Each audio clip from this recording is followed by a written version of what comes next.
Raise your hand if you've been feeling stressed.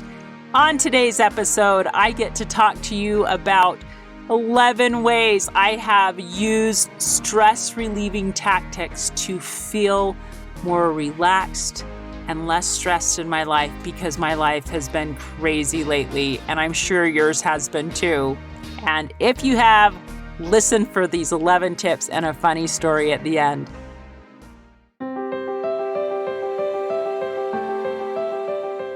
Welcome to Stories of Hope in Hard Times, the show that explores how people endure and even thrive in difficult times, all with God's help. I'm your host, Tamara K. Anderson. Join me on a journey to find inspiring stories of hope and wisdom learned in life's hardest moments. Welcome to another episode of Tamara's Takeaways. Last week, I had the opportunity to interview Abel Keogh, and he lost his wife when he was very, very young in their marriage.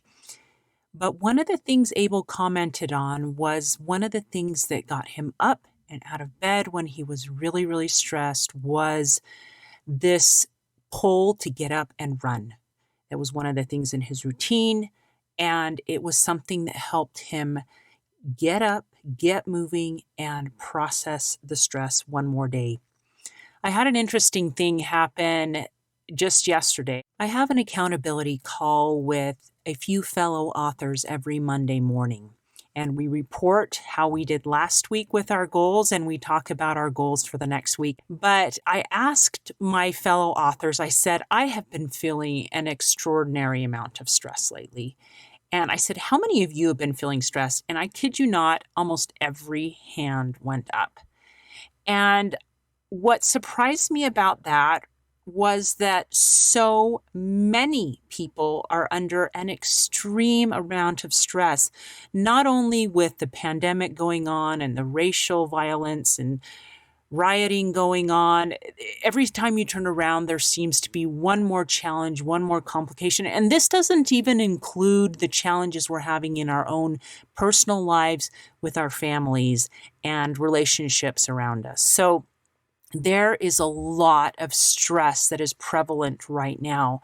And I found that in the last couple of weeks, with this burden of stress, I've had to start consciously thinking of and working on ways that I can personally relieve stress, like Abel found running as one of his go-to outs to relieve stress. So today I'm going to give you 11 ways that I have proven, not only in the last 2 weeks, but in the last many years of my life, that have helped me relieve stress. Some of them you may have used before, and some of them you may not have ever used before. So I hope that they will be helpful to you in the stresses that you are encountering on a daily basis. Please share them with friends who are stressed out as well. So, tip number 1 on how you can relieve stress is prayer. It is one of the most powerful ways to vent and talk to God. There's a great quote by Oswald Chambers which says, "We have to pray with our eyes on God, not on the difficulties." And I think just that shift in perspective of woe is me to, hey God, I'm really struggling down here, and maybe shifting towards Him is a good way to approach our challenges and problems. So prayer is not new. It's been around since Adam and Eve. And praying can help us develop a relationship with God who will guide us and help us through any challenge or stress we may face in life. Prayer gives us the opportunity to express gratitude, but to also invite God's Spirit into our lives, which can help us maybe think of ways to manage stressful situations or stressful times in our lives that we maybe hadn't thought of before. And the great thing is, because God is smart and all-knowing, He can help us with these things. Max Lucado said, "Don't worry about having the right words. Worry more about having the right heart. It's not eloquence He seeks, just honesty." I must tell you, I have found solutions to problems just in the last couple weeks to challenges that I've been facing, that ideas will just pop into my brain. Maybe not while I'm praying, but later in the day, if I have a quiet moment, I'm like, oh, maybe that's because I talked to God about that challenge or stressful situation in my life. So pray. Number 2, prioritize exercising. Great quote by Jim Rohn. Take care of your body. It's the only place you have to live. So guys, when we have stress, it seems to, I don't know about you, but I feel the stress a lot kind of in my stomach area. And it's almost like this hard rock of energy that I need to get out of my body. And it's almost like a hyperactivity, like I have got to move to get this ball of stress out of my body. And I woke up Monday morning feeling particularly stressful. And since I was up before everybody else, I thought I have got to pray and I've got to go run. And I am not a runner, guys. I walk. I've never been a runner, but this ball of stress was so big in my stomach that I'm like, I've got to run. I've got to run it out. I've got too much stress and energy. And so I grabbed our dog, and it was early in the morning, and took him for a jog because Tamara doesn't run. So I jogged for, 50 yards, and then I walked for a little bit, catch my breath, jog for another 50. And I will tell you, that helped me so much to get rid of that kind of stress ball in my stomach. So exercising doesn't always mean going to the gym. You can do yoga, you can walk, you can run. And the cool thing about exercise is it produces endorphins, which naturally improve your mood, like immediately. So if you're feeling stressed or anxious or depressed, exercising really helps. I had the opportunity yesterday to talk to a dear and good friend who has struggled with major depressive disorder for probably at least 2 decades. And she mentioned both of these things. She mentioned both prayer and she mentioned exercising. And she says there are days she doesn't want to get out of bed, but she tells herself, you are worth it. And you get up and you exercise every day. And so she goes, sometimes it's too hot where she lives. So she has a little tiny trampoline in her room, and she will roll out of bed and make herself bounce on that little trampoline for at least 5 minutes. And she says it really does help her get up, get dressed, get moving. And that really does help improve her mood. Number 3, physical touch. Maya Angelou says, I've learned that every day you should reach out and touch someone. People love a warm hug or just a friendly pat on the back. And I know that touching people during coronavirus is like huge and taboo, but we all need physical touch. And so hopefully you have a friend or a family member you can pat on the back or touch or hug. I know that just giving my husband a hug a couple of times a day, I just feel like I melt when I'm in his arms, and that I can just physically feel the stress pouring off my shoulders, off my body. There really is something amazing about physical touch. Another cool thing I found out about physical touch or hugging is that when you hug someone, a hormone called oxytocin is released. This hormone is associated with higher levels of happiness and lower levels of stress. How's that? So, give somebody a pat on the back, hug a friend, and relieve stress at the same time. All right. We are on number 4, aromatherapy. I'll be honest, this is not one I had ever really thought of much as far as stress reduction, but I tried it for the first time. The other day when I was super stressed, I thought I was researching stress relieving tactics, and this one came up, and I thought, I wonder if it helps. I've never tried it. And so I happen to have like a little diffuser. I like the scents that you can put in there and just add a little bit of flavor to your room or something, But I kind of Googled what scents are popular with relieving stress, and I found that a lot of citrus scents are associated with relieving stress, like orange, bergamot, which is a hybrid between kind of a orange lemon and a lime, lemon, yuzu, which is a Japanese citrus, and neroli. So other essential oils that are proven to help decrease stress are rosemary, jasmine, sweet basil, clary sage, frankincense, patchouli, lemongrass, and lavender. And if you can't remember all of those at the same time, it's okay. I will put them in the show notes. But I'll have to tell you what I did. So I went over to my little diffuser. I filled it full of water, and I put a little bit of orange and frankincense in there. And I'll be darned, just smelling the scents before I put them in the water, I did feel less stressed. I felt more calm. And I was like, holy cow, this works. Why am I not using this like every day? So you may find Tamara using her little aromatherapy diffuser more often now that I've tried it and found that it works. All right, let's go to number 5. Writing or drawing. There's a quote from William Zinsser which says, writing is thinking on paper. The other day when I was super stressed, I sat down and I journaled, and it wasn't pretty. I was just pretty sloppy about it, but I was just writing about why I felt so stressed. And what's interesting is as I wrote about it, I figured out some of the reasons why I was stressed. Sometimes we feel stressed and we're like, I don't know why I'm stressed.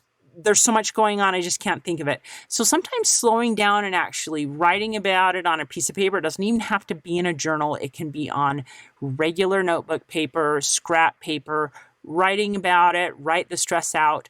That can be huge and helpful. And sometimes even scribbling in the margins, doing little art or crayons or something like that, those have been proven to help reduce stress as well.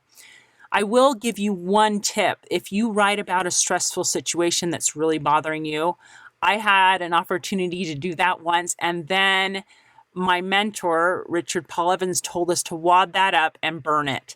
And that was like this huge release. It was so fun to take something stressful that had stressed me out in my life and actually just burn the piece of paper that I wrote about it on. So if you do burn it, just be careful. Do it in a safe place where you're not going to catch anybody or anything on fire. Anyway, so writing or drawing, those are extremely helpful to decrease stress and even process stress. So, number 6, leisure fun. Marianne Robinson said, it's not a man's working hours that is important. It is how he spends his leisure time. I am particularly guilty of not taking enough leisure time. I tend to have my list. I attack it with a fervor, and I'm usually so tired by the time I'm done that I don't take time to do enjoyable things. So I've tried to make a conscious effort to be better at this. Just about a week and a half ago, my husband had the day off, and we took a day date and we went kayaking, and it was so fun. It's one of our favorite hobbies that we do together.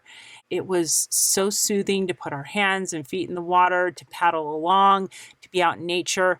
And so making time for leisure activities that de-stress you is huge. I came back from that activity just so relaxed and happy. And yes, you are working muscles, to paddle and stuff like that, but find leisure activities, whether they be sports or sewing or quilting or whatever it is that you enjoy. Maybe it's reading, just curling up and reading things that you really, really enjoy that de-stress you, and make time for them. They are so important. It's important to do something for you every day.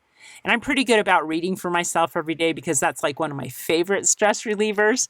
It kind of take me away on a journey somewhere. And so find some kind of leisure activity that will help you de-stress.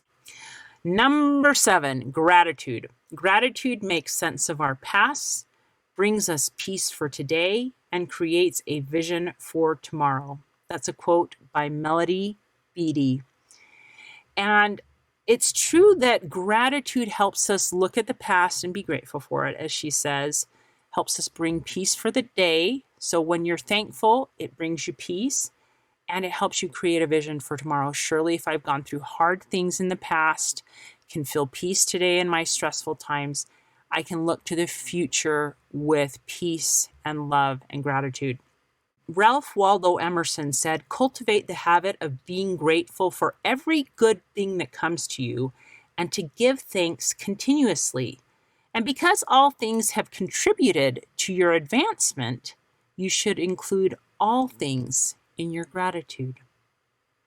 Boy, isn't that thought-provoking, that all things we can be thankful for, even the hardest times. And I found that to be true. The most stressful times of my life have taught me the most.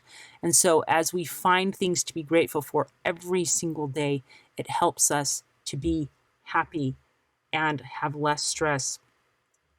Did you know that people who express gratitude are shown to have lower stress, a better mental health, and a better quality of life?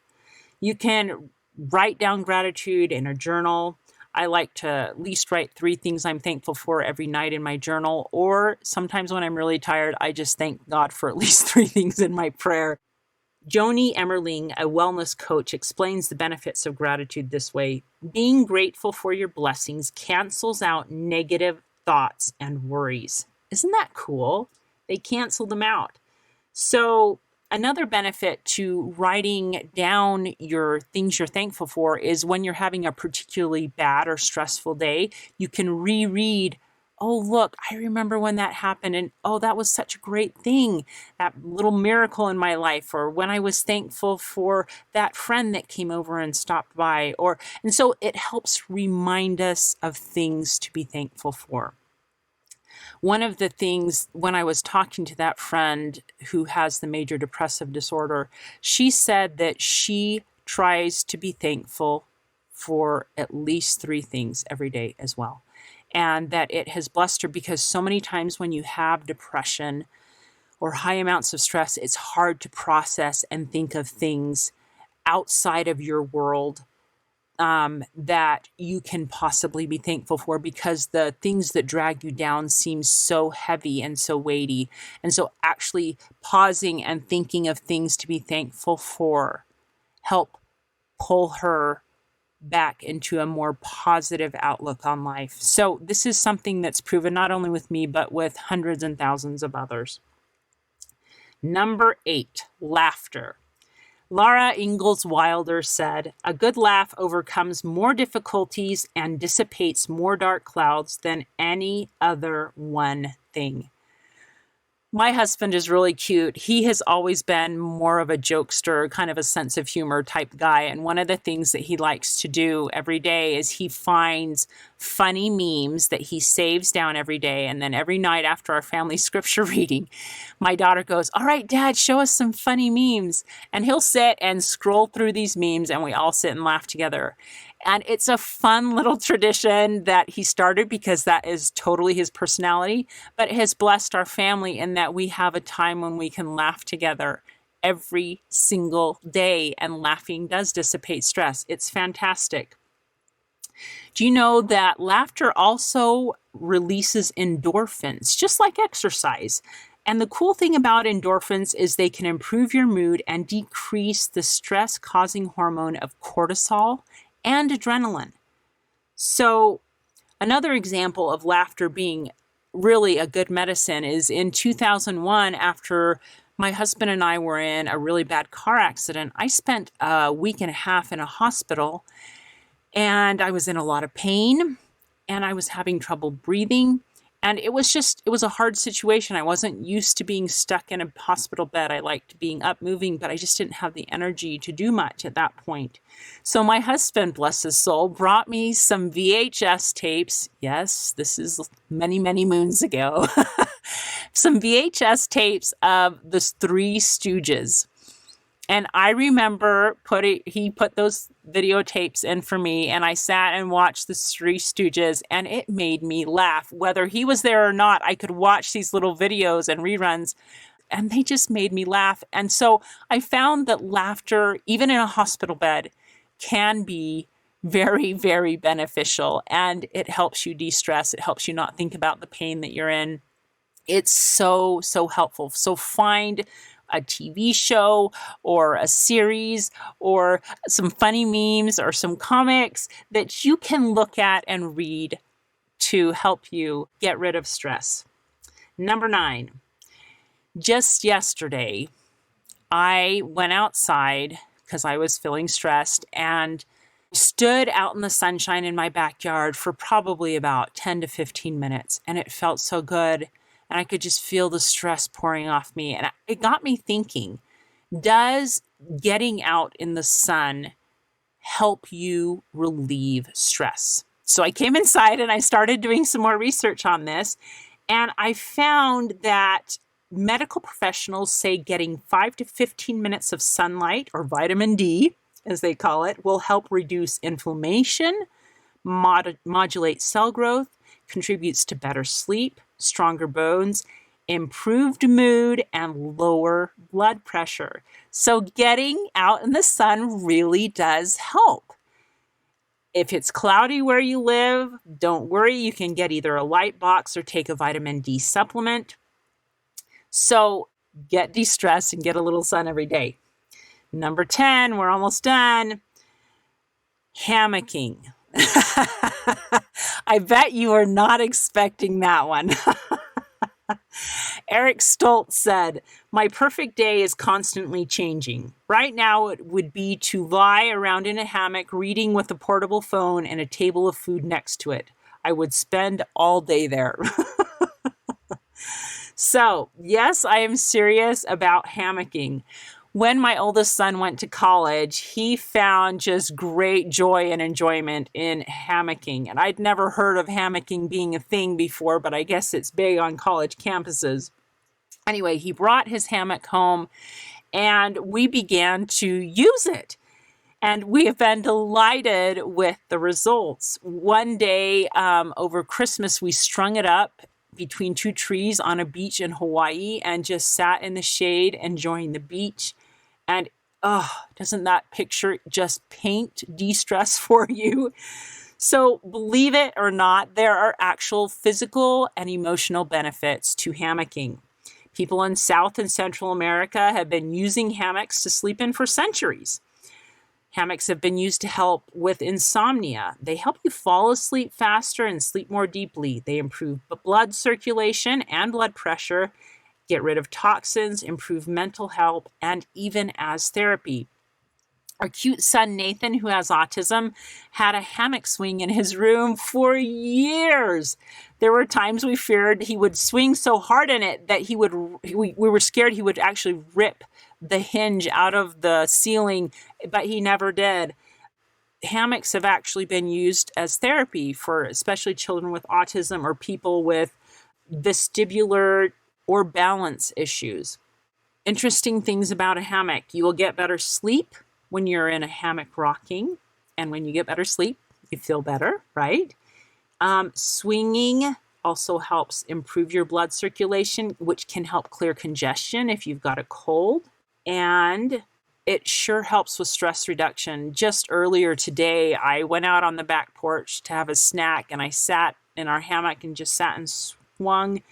And I tell you what, sitting in the sun in a hammock, it just relaxes you. You can feel the stress just pouring out of your body. And before I knew it, my eyelids were drooping and I almost fell asleep.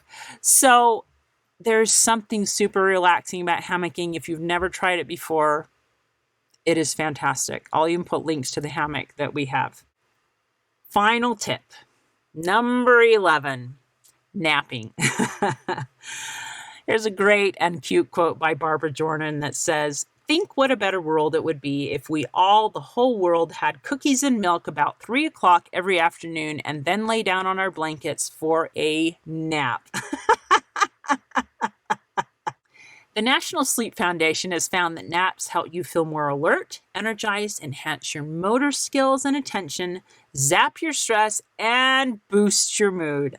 So the more sleep you get, the less irritable and stressed you are. That's a kind of a no duh, right? But how many of us actually do it? For me, napping is good for the soul and for the souls of those around you. For me, I found that like a 20-minute power nap when I'm exhausted can help reinvigorate me for the rest of the day and makes me a happier person, and hence the people around me are happier, my whole family. So I found there are times I just have to get one. So those are my 11 tips for today. I've actually found many, many more. So I'll probably be doing a second podcast on stress relief tactics that I found which work. But don't forget these. Try them at least one, if not 2 or 3 or 4, if you are feeling particularly stressful. Prayer, exercise, physical touch, aromatherapy, writing or drawing, leisure fun, gratitude, laughter, sunshine, hammocking, and napping. All right, guys, we have to conclude with a funny story, and it has to do with stress relief. One day, probably about a year ago, I was feeling a particularly large amount of stress. And again, I had that kind of ball in my stomach where I just had that nervous energy, like I have got to get this out. And it was late at night. My kids were totally laughing at me at how I decided to get the stress out at that point. I started walking up and down our stairs and the levels in our house. And I did this probably for like 15 minutes until that stress ball in the middle of my stomach dissipated. So sometimes if you're stressed and you need to get that energy out, you can be creative and find solutions even within the walls of your own home, walking up and down the stairs, jumping in place. Maybe you have a punching bag or a punching pillow that you were going to punch the stress out on. So find creative ways to relieve your stress during these stressful times, and you can feel more reinvigorated and happy like me. Today, I'm doing so much better. I think I'm just going to post a list on my wall of things that help me relieve stress so that they are my go-to things when I'm feeling particularly stressful. I hope this has been helpful to you. Have an awesome and blessed day. Hey, thanks so much for listening to today's show.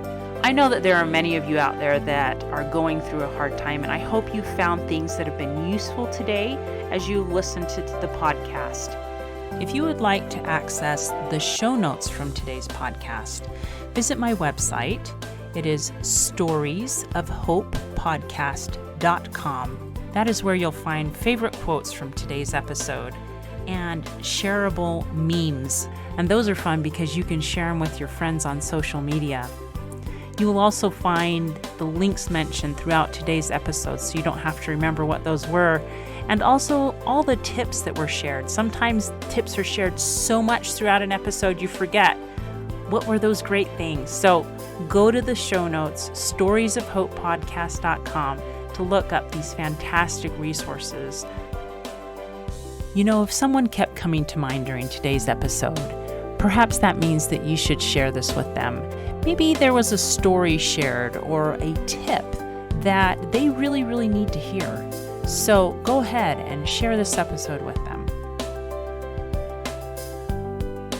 May God bless you, especially if you are struggling, with hope to carry on and with the strength to keep going when things get tough.